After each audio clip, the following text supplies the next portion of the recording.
வணக்கம். கையில் பெரிய ஃபைலுடன் பிரதமரை சந்தித்த ஆளுநர் ஆர்.என். ரவி. தமிழ்நாடு ஆளுநர் ஆர்.என். ரவி டெல்லியில் பிரதமர் நரேந்திர மோடியை திடீரென சந்தித்துள்ளது அரசியல் களத்தில் பரபரப்பையும் ஏற்படுத்தியிருக்கு. 3வது முறையாக பிரதமராக மோடி பொறுப்பேற்றதற்கு வாழ்த்து தெரிவிக்கவும் மரியாதை நிமித்தமாகவும் தான் பிரதமரை சந்தித்ததாக கூறப்பட்டாலும் தமிழ்நாடு குறித்து அந்த சந்திப்பில் விரிவாக ஆலோசிக்கப்பட்டதாகவும் தகவல் ஒன்று வெளியாயிருக்கு.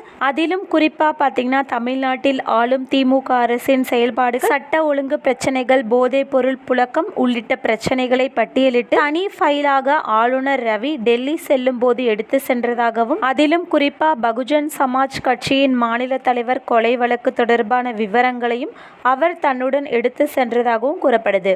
காவிரி விவகாரத்தில் அனைத்து கட்சி கூட்டத்தை முதல்வர் ஸ்டாலின் கூட்டி ஆலோசனை நடத்தி கொண்டிருக்கும் இந்த ஒரு நேரத்தில் பிரதமர் மோடியை ஆளுநர் ஆர்.என். ரவி சந்தித்து பேசிய புகைப்படங்கள் ஆளுநர் மாளிகை வெளியிட்டிருக்கு. இந்தியா கூட்டணியில் உள்ள காங்கிரஸ் மற்றும் திமுக ஆகிய இரு கட்சிகளின் ஆட்சியை கர்நாடகம் மற்றும் தமிழ்நாட்டில் நடைபெறும் நிலையில காவிரி விவகாரத்தில் இரு அரசுகளுக்கும் இடையே கடுமையான முரண்பாடு ஏற்பட்டு வருது. இது தொடர்பாகவும் ஆளுநர் பிரதமர் மோடியிடம் ஆலோசனை நடத்தியிருப்பதாக ராஜ்பவன் வட்டாரங்கள் தெரிவித்ததாகவும் சொல்லப்படுது. ஏற்கனவே மத்திய உள்துறை அமைச்சர் அமித்ஷாவை பாஜக தலைவர்கள் சந்தித்திருக்கும் இந்த ஒரு நிலையில தான் ஆளுநர் ரவி அவர்கள் பிரதமர் மோடியை சந்தித்துள்ளார். தற்போது அரசியல் களத்தில் இந்த ஒரு நிகழ்வு முக்கியத்துவம் வாய்ந்ததாக பார்க்கப்படுது.